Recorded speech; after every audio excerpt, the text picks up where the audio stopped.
அன்னபூர்ணா அக்ரிஸ்பேஸ் என்ற முழுமையான வேளாண் செய்தித்துறைக்கு வரவேற்கிறோம்.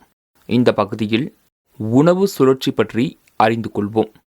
அதற்கு முன் நாம் ஒரு தலைப்பை கருத்தில் கொள்ள வேண்டும். அதாவது, இந்த பிரபஞ்சத்தில் இங்கே உலகம் என்பது நம்மை சுற்றியுள்ள அனைத்தையும், அதை சுற்றியுள்ள சூழலையும் குறிக்கிறது. இதை உலகம் என்கிறோம்.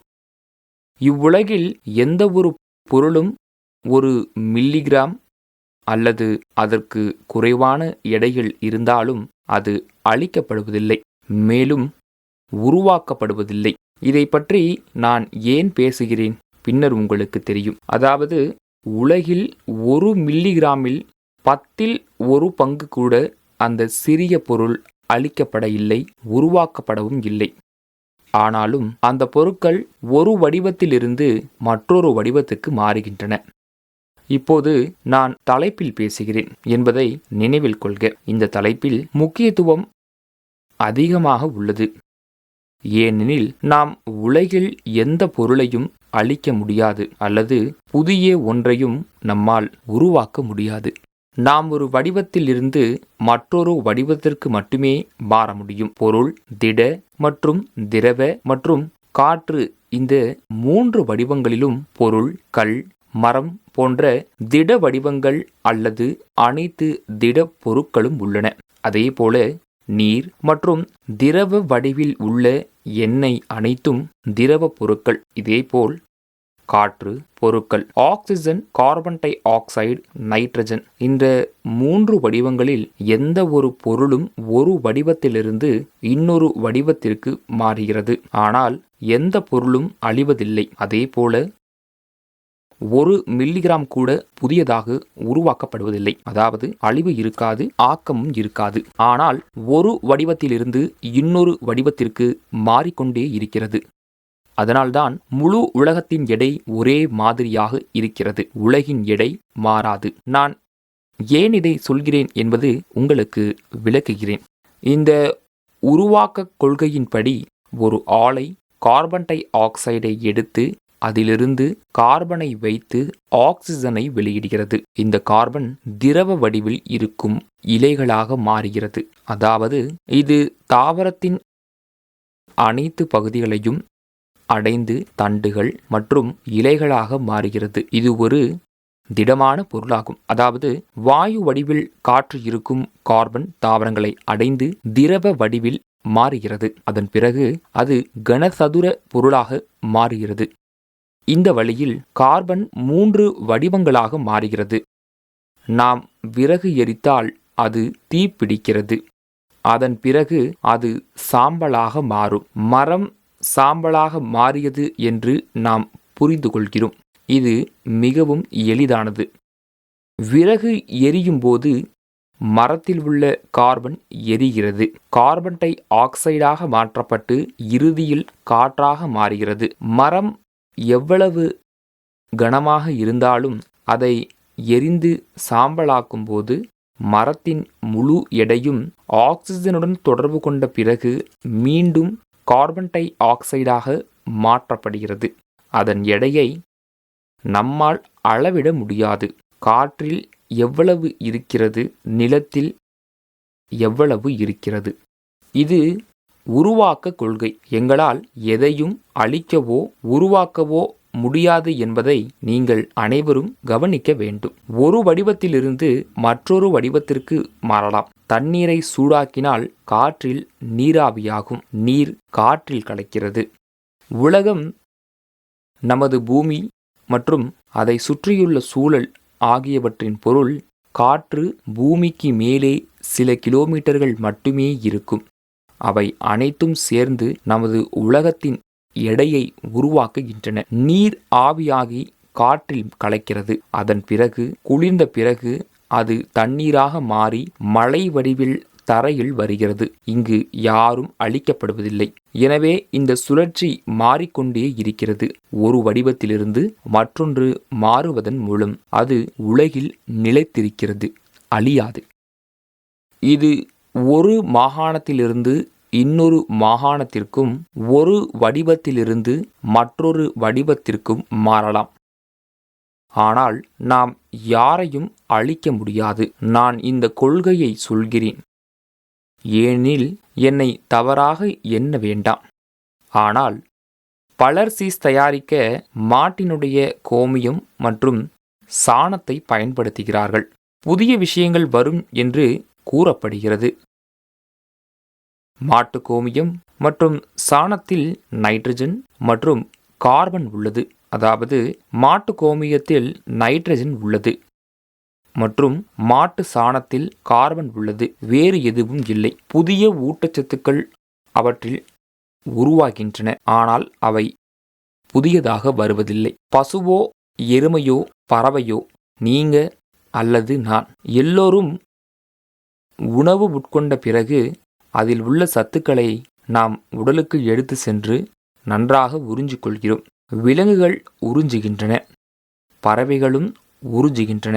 ஊட்டச்சத்துக்கள் உறிஞ்சிய பிறகு அவை மீதமுள்ள கழிவுகளை விட்டு விடுகின்றன. ஆனால் புதியதாக எதையும் உருவாக்க முடியாது. மீதமுள்ள கழிவுப் பொருட்கள் வெளியே வந்த பிறகு உரம் அல்லது வேறு ஏதேனும் பொருள் போன்றவற்றை தரையில் போடுங்கள். அந்த கழிவுகள் பெரும்பாலும் கார்பன் ஆகும். ஏனெனில் நம் உடலுக்கு கார்பன் தேவையில்லை. ஏனென்றால் பசுமைக்கு நிகரான எதுவும் நம்மில் இல்லை. இது விலங்குகளிடமோ அல்லது நம்மிடமோ நடக்காது. அதனால்தான் நம் உடலில் கார்பன் தேவைப்படுவதில்லை. மிகச்சிறிய அளவுகள் அல்லது மைக்ரோவ்கள் தேவைப்படலாம், ஆனால் அதிகம் இல்லை. கார்பனை வெளியிடுகிறோம் அல்லது வீணாக கார்பனை வெளியிடுகிறோம். இலைகள், பழங்கள் போன்ற உணவுப் பொருட்களை உட்கொண்ட பிறகு, ஊட்டச்சத்துக்களை எடுத்துக்கொண்ட பிறகும் தேவையற்ற கார்பனை விட்டு விடுகிறோம். அந்த வகையில் கழிவுகளில் இருந்து கார்பனை வெளியிடுகிறோம். அதை உரமாக்க பயன்படுத்தி மண்ணுக்கு கொடுக்கிறோம். எனவே பசுவின் சாணம் அல்லது கால்நடை எருவை சேர்ப்பதால் அனைத்தும் கலக்கப்படும் அல்லது உருவாக்கப்படும். இது தவறு என்பதால் சாஸ்திரங்கள் இதை ஏற்கவில்லை. விலங்குகள் எப்படி சாணம் கொடுக்கின்றன? இது புல் சாப்பிட்ட பிறகு கொடுக்கப்படுகிறது. உங்கள் நிலத்தில் ஏதேனும் குறைபாடு அல்லது அதிலிருந்து உற்பத்தி செய்யப்படும் புல் நிச்சயமாக சில குறைபாடு அல்லது குறைபாடுகளுடன் இருக்கும். மண்ணில் சத்துக்கள் குறைவாக இருக்கும்போது புற்களிலும் சத்துக்கள் குறைவாக இருக்கும். இந்த புல்லை உண்ணும் விலங்குகள் அந்த புல்லில் உள்ள அனைத்து சத்துக்களையும் உறிஞ்சிவிட்டு கழிவுகளை விட்டு விடுகின்றன. விலங்குகள் மிக குறைவான ஊட்டச்சத்துக்களை விட்டு செல்கின்றன. விலங்குகளுக்கு ஊட்டச்சத்துக்கள் தேவை. எனவே அவை புல் சாப்பிடுகின்றன. நாம் அல்லது விலங்குகள் அல்லது பறவைகள் கழிவுகளை ஒதுக்கிவிட்டு அனைத்து ஊட்டச்சத்துக்களையும் உறிஞ்சுவதற்கு மட்டுமே சாப்பிடுகிறோம். அந்த வகையில் அத்தகைய சாணத்தில் மிக குறைந்த சத்துக்கள் உள்ளன. இந்த சுழற்சி இப்படியே தொடரும். பயிர் வளர்ந்த பிறகு அதில் நெல், காய்கறிகள், பழங்கள் இவை அனைத்தும் தாவரத்தின் சக்தி வாய்ந்த பாகங்கள். அதனால்தான் அவற்றை உண்கிறோம். விலங்குகள் புல் சாப்பிடுகின்றன. நாம் காய்கறிகள், பழங்கள், நெல்களை சாப்பிடுகிறோம். அவற்றை சாப்பிட்ட பிறகு அனைத்து ஊட்டச்சத்துக்களுமே வீணான வடிவத்தில் தரையில் செல்லாது. போகவே மாட்டேன். விலங்குகள் மற்றும் பறவைகள் விட்டு செல்லுங்கள். சத்துக்கள் சிறிதளவு மண்ணை அடைகிறது, அதுவும் 100% இல்லை. ஏனெனில் அவர்கள் அங்கும் இங்கும் மூழ்குகிறார்கள். வீட்டில் உள்ள பசுவின் சாணத்தை ஒரே ஒரு இடத்தில் வைத்து பயன்படுத்துகிறோம். எப்படி இருந்தாலும் 20% பயனற்றது. அந்த உரத்தை பயன்படுத்துவதால் கிடைக்கும் பழங்கள் மற்றும் காய்கறிகளை உண்கிறோம். நாம் மூழ்கிய பிறகு அது தரையை அடையாது. நெல், பழங்கள் மற்றும் காய்கறிகளில் இருக்கும் ஊட்டச்சத்துக்கள் தரையில் இருந்தே எடுக்கப்பட்டிருக்க வேண்டும் என்பது பொருள். நம் மண்ணில் ஒவ்வொரு பயிரிலும் சத்துக்கள் போய்விடும். நாம் உணவாக பழங்கள் மற்றும் காய்கறிகள் வடிவில் சாப்பிடுகிறோம். நாம் சாப்பிட்ட பிறகு அவற்றை தரையில் விடுவதில்லை. நம் உடலை வளர்க்கின்ற, நம் வாழ்க்கையை செலவாடுகின்றன. அதாவது இந்த கழிவு நம்மிடமிருந்து வருகிறது. அதை நாம் தரையில் போடுவதில்லை. இதற்கு காரணம் நிலம் பறிபோவதே. உணவு சுழற்சியில் ஒரு தடங்கல் உள்ளது. அது திரும்புகிறது. இந்த வழியில் குறைபாடுகள் மற்றும் முழுமையற்ற தன்மை உள்ளது. பயிர்கள் வளர்ப்பதன் மூலம் நம் உணவில் அதிக நெல் பயன்படுத்துகிறோம், அல்லது குறைந்த நெல் பயன்படுத்துகிறோம், அல்லது இரண்டும் சமமாக பயன்படுத்தப்படுகிறது. ஆனால் எதுவாக இருந்தாலும் விளையும் பழங்களையே உண்கிறார்கள். விலங்குகள் புல் மற்றும் வைக்கோல்களை சாப்பிடுகின்றன. இந்த உணவு சுழற்சியில் இங்கு குறைபாடு ஏற்படுகிறது. நம்மால் உருவாகும் கழிவுகள் மல வடிவில் உள்ள கழிவுகள் கடினமானது என்பதால் நிலத்தில் அப்புறப்படுத்துவதில்லை. இந்த வழியில் நிலத்திலிருந்து மண்ணிலிருந்து ஊட்டச்சத்துக்கள் உறிஞ்சிவிடும்.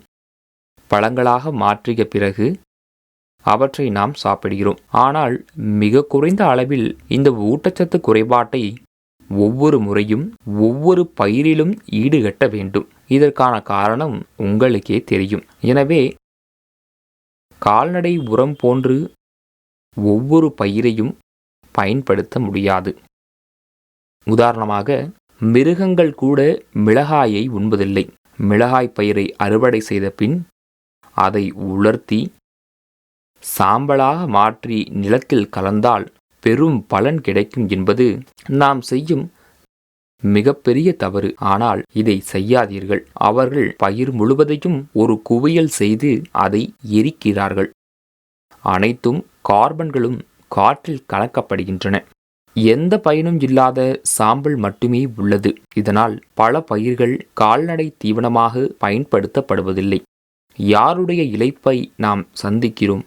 ஏனெனில் நாம் எரிக்கும் இலைகள், தண்டுகள், பூக்கள், பழங்கள் என தாவரத்தின் ஒவ்வொரு பகுதியிலும் ஊட்டச்சத்துக்கள் உள்ளன.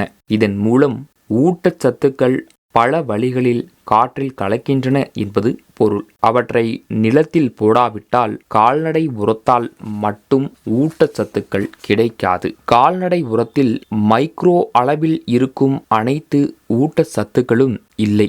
கால்நடை உரம் கொடுப்பதன் மூலம் மண்ணில் நுண்ணுயிரிகள் நன்றாக வளர்ச்சியடைவதாகவும் அதற்கு அனைத்து ஊட்டச்சத்துக்களும் வழங்கப்படுவதாகவும் பலர் கூறுகின்றனர். அது தவறு.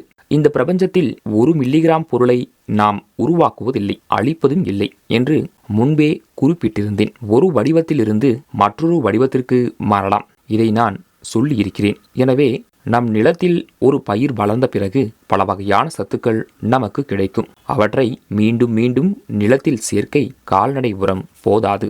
நுண்ணுயிரிகள், விலங்குகளில் எருவிலிருந்து ஊட்டச்சத்துக்கள் உருவாகும். அது தவறு. நுண்ணுயிரிகளின் வேலை என்னவென்றால், தாவரமானது தன்னை சுற்றியுள்ள ஊட்டச்சத்துக்களை உறிஞ்சி அவை மாறும்போது அவற்றை மாற்றும் வேலை செய்கிறது. நுண்ணுயிரிகள் வெளியேறாது. அவர்கள் உணவில் இருந்து கரிம கார்பனை எடுத்துக் கொள்கின்றன. ஊட்டச்சத்துக்கள் அல்ல. சாப்பிடுவதன் மூலம் அதை வீணாக்குவதில்லை. இந்த எடுத்துக்காட்டு காற்றில் கூட நைட்ரஜன் N2 வடிவத்தில் உள்ளது. இது 78% ஆகும். காற்றில் எல்லாவற்றிற்கும் மேலாக N2 உள்ளது. செடியால் எளிதில் ஏற்றுக்கொள்ள முடிந்தால் அதை ஏற்றுக்கொள்ளும். ஆனால் அப்படி நடக்காது. காற்றில் இருக்கும் நைட்ரஜனை முக்கியமாக பயன்படுத்தலாம். ஆர்கானிக் உரங்களான ரைசோபியம், அசிட்டோபாக்டீரியா, நைட்ரஜன் போன்ற அனைத்து கரிம உரங்களும் ஒரே நொதியை தயாரித்து வெளியிடும்போது அந்த நொதியின் பெயர் நைட்ரோஜனஸ். இந்த நைட்ரஜன் காற்றில் இருக்கும் நைட்ரஜனை பிரித்தெடுத்து நிலத்திற்கு கொண்டு செல்கிறது. அதாவது அதற்கு வரம்புகள் உண்டு. ரைசோபியம், அசிட்டோபாக்டீரியா, நைட்ரோசோமோனாஸ் போன்ற அனைத்து கரிம உரங்களும் இந்த அனைத்து கரிம உரங்களும் ஒரு நொதியை தயார் செய்து வெளியே விடுகின்றன. அந்த நொதியின் பெயர் நைட்ராஜானோஸ். இந்த நைட்ரஜானோஸ்கள் காற்றிலிருந்து நைட்ரஜனை பிரித்தெடுத்து தரைக்கு கடத்துகின்றன. அதற்கு வரம்புகள் உண்டு. இதை எல்லா பயிர்களிலும் செய்ய முடியாது. இந்த நொதி பழந்தோட்டம், நெல், உளுந்து இவை அனைத்தின் வேர்களிலும் சிறு கட்டிகளாக நுழைகிறது. இது சில பயிர்கள் மட்டுமே நடக்கும். அறுவடை செய்த பின் அந்த வேர்கள் நிலத்தில் கலப்பதால் அதிலிருந்து நைட்ரஜன் மண்ணில் வந்து சேரும். அதனால்தான் சொல்கிறேன், நம்மை சுற்றியுள்ள நைட்ரஜனை உறிஞ்சி அதை வைத்திருக்கிறோம். காற்றில் இல்லாத தாவரங்களுக்கு தேவையான ஊட்டச்சத்துக்கள் காற்றிலிருந்து கார்பனை பிரித்தெடுத்து கரிம உரங்களை பயன்படுத்துவதன் மூலம் காற்றில் உள்ள நைட்ரஜன் ஓரளவிற்கு தாவரங்களுக்கும் கொடுக்க முடியும். மற்ற அனைத்து ஊட்டச்சத்துக்களும் மண்ணில் உள்ளன. ஆனால் அந்த சத்துக்கள் அனைத்தும் கழிவு வடிவில் இருந்தால் இந்த கரிம உரங்கள் அந்த தனிமங்கள் ஆளை ஏற்றுக்கொள்ளும் வகையில் மாற்றுவதன் மூலம் அவற்றை ஆளைக்கு கிளைக்க செய்கின்றன. சத்துக்கள் இல்லாவிட்டால் அவர்களால் எதுவும் செய்ய முடியாது. கடந்த 20 முதல் 25 ஆண்டுகளாக டிஏபியை அதிக அளவில் பயன்படுத்துகிறோம். நிறைய டிஏபிகள் தெளிக்கப்பட்டுள்ளன. அதனால் 40 ஆண்டுகளுக்கு தேவையான பாஸ்பரஸ் நம் நிலத்தில் கிடைக்கிறது என்று சொல்கிறேன். ஆனால் உப்பு வடிவில் P2, O5 வடிவில் இல்லை, PO3 ஆக இல்லை. இந்த வடிவங்களில் இருக்கும்போதுதான் அதை நிலம் ஏற்றுக்கொள்ளும். தாவரங்கள் சிக்கலான வடிவத்தில் மட்டுமே அதை ஏற்றுக்கொள்கின்றன. ஆனால் இது தாவரத்தால் உறிஞ்ச முடியாத உப்பு வடிவத்தில் உள்ளது. பாஸ்பரஸ் கரையக்கூடிய பாக்டீரியாவை நாம் மண்ணில் சேர்க்கும்போது இந்த பாக்டீரியா பாஸ்பரஸை கரைக்கிறது. இதை மாற்றிய பின்னரே நிலம் எடுக்க முடியும். ஆனால் அவற்றுக்கு சில வரம்புகள் உள்ளன.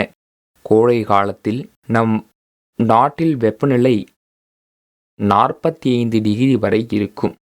அந்த நேரத்தில் பாக்டீரியாக்கள் இறந்துவிடும். 10% பாக்டீரியாக்கள் உயிருடன் இருந்தாலும் அது போதும் எனில் ஒரு சாதகமான சூழல் வந்தவுடன் அது வளர்கிறது. அந்த வளர்ச்சி நடக்க கார்பன் தேவை. அதனால்தான் கார்பனை திரட்டுவது மட்டும் போதாது, மற்ற அனைத்து ஊட்டச்சத்துக்களையும் உற்பத்தி செய்ய முடியும். பாக்டீரியாக்கள் கார்பனை பயன்படுத்துவதற்கு அது கழிவு வடிவில் இருக்கும் ஊட்டச்சத்துக்களை கொண்டிருக்க வேண்டும். இது இல்லாமல் எதுவும் செய்ய முடியாது. மேலே இருந்து கொடுக்க வேண்டும். தாவரத்தின் நிலைக்கு ஏற்ப உட்கொள்ளல் செய்யப்படுகிறது. தாவரத்திலிருந்து விலகி இருப்பதும் கழிவுகளாக அல்லது உப்புகளாக மாறும். பாக்டீரியாவை மீண்டும் அவற்றை மாற்றுகிறது. அதாவது இவை உணவு சுழற்சிகள். அதனால் மாட்டு சாணத்தை வைத்து விவசாயம் செய்ய முடியாது. நிலைமை அப்படி இல்லையெனில் பல 1000 ஆண்டுகளாக மண்ணில் உள்ள ஊட்டச்சத்துக்கள் இல்லாமல் போய்க் கொண்டிருக்கிறோம். அவற்றை மீண்டும் கொடுக்கவில்லை. அதை கட்ட முடியாது. அவற்றை மீண்டும் தரையில் கொண்டு வர வேண்டும். இந்த சத்துக்கள் எங்கும் உருவாக்கப்படவில்லை. அவை தரையிலிருந்தும் உணவிலிருந்தும் எடுக்கப்படுகின்றன. சில பகுதிகளில் இரும்பு சத்து அதிகமாக உள்ளது. எனவே சில பகுதிகளில் பொட்டாசியம் அதிக அளவும் சில பகுதிகளில் பாஸ்பரஸ் அதிகமாகவும் உள்ளது. அவற்றையெல்லாம் எடுத்து சுத்தகரித்து பலவிதமான விதைகள் செய்வதன் மூலம் யூரியா, டிஏபி, பொட்டாஷ் வடிவில் கிடைக்கும். அதாவது அவர்கள் ஒரு மாநிலத்தில் இருந்து மற்றொரு மாநிலத்திற்கு மாறுகிறார்கள். அதனால் மாட்டு கோமியம் மற்றும் சாணம் கொண்டு விவசாயம் செய்ய முடியாது. ஏனெனில் நம் நாட்டில் சத்துக்கள் குறைபாடு அதிகமாக உள்ளது. எனவே உங்கள் நிலத்தில் மண் பரிசோதனை செய்து அதன் பிறகு பயிரின் நிலைக்கு ஏற்ப தேவையான கூறுகளை மண்ணில் இடவும். தேவைக்கு அதிகமாக பயன்படுத்த வேண்டாம். இது உணவு சுழற்சி. இந்த சுழற்சியில் குறுக்கீடு என்பதன் பொருள் எங்கெல்லாம் தடையாக இருக்கிறதோ அதை சொன்னேன். நம் மனித இனம் உணவை எடுத்து பின்னர் தரையில் கொடுக்கவில்லை. இதன் பொருள் தாவரங்களில் கிடைக்கும் உணவுப் பொருட்கள் அதிக அளவிலும் நாம் சாப்பிட்ட பிறகு தரையில் திரும்புவதில்லை. நாம் கொடுத்தாலும் நிலம் மிக குறைந்த அளவிலேயே கிடைக்கின்றது. எனவே இவை அனைத்தும் சமநிலையில் இருக்க வேண்டும். என்ன சத்துக்கள் தேவைப்பட்டாலும் பரிசோதனை கூடத்தில் இருந்து அறிக்கை பெறுகிறார். அவற்றை பொறுத்தவரை மண்ணுக்கு ஊட்டச்சத்து கொடுக்கப்பட வேண்டும். அதனால் எந்த பாதிப்பும் ஏற்படாது. எனவே உணவு சுழற்சியில் நடக்கும் அனைத்தையும் பற்றிய முழுமையான செய்தி இதுவாகும். நமது உடலிலோ அல்லது விலங்குகளின் உடலிலேயோ எதுவும் உருவாக்கப்படவில்லை. அனைத்தும் ஒரு வடிவத்திலிருந்து மற்றொன்றுக்கு மாறுகின்றன. இந்த உணவு சுழற்சியை கொஞ்சம் புரிந்து கொண்டால் நிலம் பற்றிய தகவல்கள் நன்றாக கிடைக்கும். நன்றி.